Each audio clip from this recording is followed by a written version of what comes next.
I'm Dalton Barrett with News Radio WGNS, and here are the top stories facing Rutherford County on your Rutherford Roundup for Wednesday, January 29th, 2025.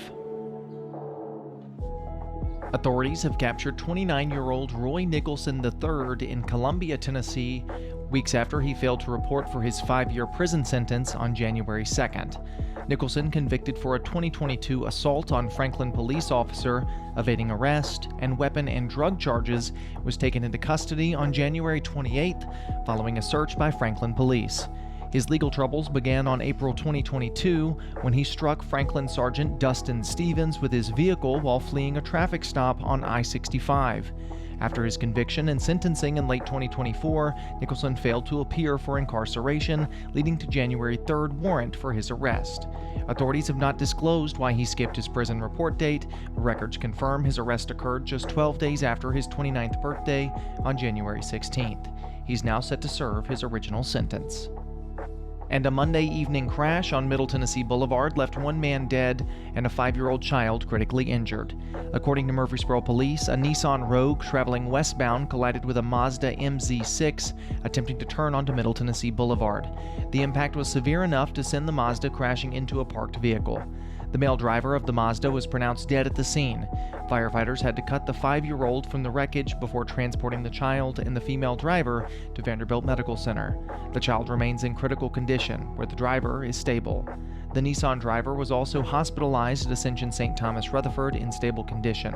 Investigators are determining whether the speed was a factor in the deadly crash. The investigation, however, remains ongoing. On January 27th, the White House Budget Office announced a pause on federal grants and loans, potentially disrupting public assistance programs for millions of Americans. Programs at risk include Medicaid, school meals, Section 8 housing, and Title I education funding, all critical to low-income families in Tennessee. Tennessee receives about $1.1 billion annually in federal K-12 education funding, with $340 million allocated for Title I and $250 million for special education. Additionally, child nutrition programs cost about $480 million per year. J.C. Bowman, Executive Director of Professional Educators of Tennessee, expressed concern about the impact on school meals and special education. He urged Governor Lee and state lawmakers to step in if federal funding is not restored. Speaker Sexton has previously suggested that Tennessee could fund these programs independently, but without federal regulations. The situation remains uncertain, with state leaders watching closely. According to the National Institute of Health and National Cancer Institute, Rutherford County has seen a rise in pancreatic cancer diagnoses, placing it among the top 5 counties in Tennessee for reported cases. Between 2015 and 2019, cancer was the second leading cause of death in the state, with 193,064 diagnoses and 71,249 deaths. Pancreatic cancer ranked 4th in cancer-related deaths, while lung cancer was the leading cause. To support patients and fund research, PanCan Tennessee is hosting the Purple Stride Tennessee Walk on April 26th at 9:30 a.m.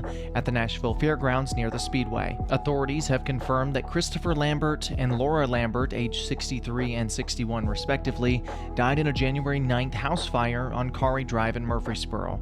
Emergency crews responded just before 3 a.m., finding the single-story home engulfed in flames. Despite firefighters' efforts, the couple was unable to escape and was pronounced dead at the scene. The Rutherford County Fire Marshal's Office ruled the fire accidental, though the exact cause has not been disclosed. Firefighters also had to manage icy road conditions caused by the firefighting efforts. The tragedy serves as a reminder of the importance of working smoke detectors. Rutherford County residents can request free smoke detector installations, while those outside of the area are encouraged to contact their local fire departments. And Antioch High School, which is already under scrutiny following a recent fatal shooting, is now dealing with the arrest of a school staff member on serious charges. Clarence Davis II, age 35, an assistant basketball coach and campus support worker, was arrested after allegedly soliciting a 14-year-old student through Instagram. Metro Police launched an investigation on January 14th after a school resource officer discovered inappropriate communication between Davis and the student. Davis faces 19 counts of especially aggravated sexual exploitation of a minor and 1 count of contributing to delinquency. He was immediately suspended and his bond was set at $192,000. As of Tuesday, he remains in custody. Governor Bill Lee's school voucher bill, which would allow tax dollars to fund private school tuition and other educational options, is quickly advancing through the Tennessee House. After passing 2 House committees, the bill could reach the House floor as early as Wednesday evening.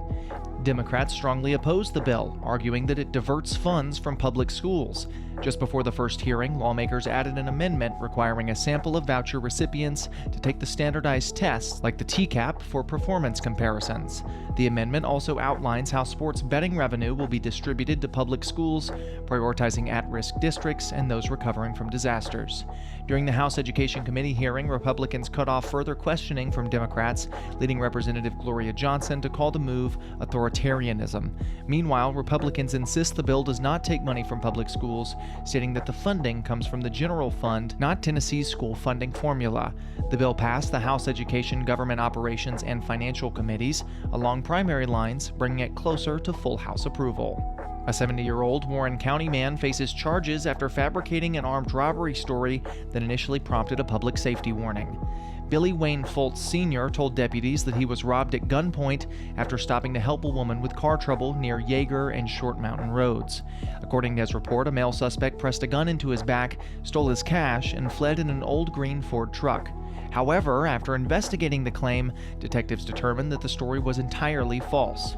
The sheriff's office stated that Foltz fully confessed before his arrest, and he's now charged with attempting to file a false report, booked into the Warren County Jail under a $2,000 bond, and set for arraignment this week. And that's all for now, but for updates on these, as well as more local news stories, don't forget to check out our website, wgnsradio.com, or follow us on social media at News Radio WGNS on Facebook and X. I'm Dalton Barrett, and I'll talk to you later.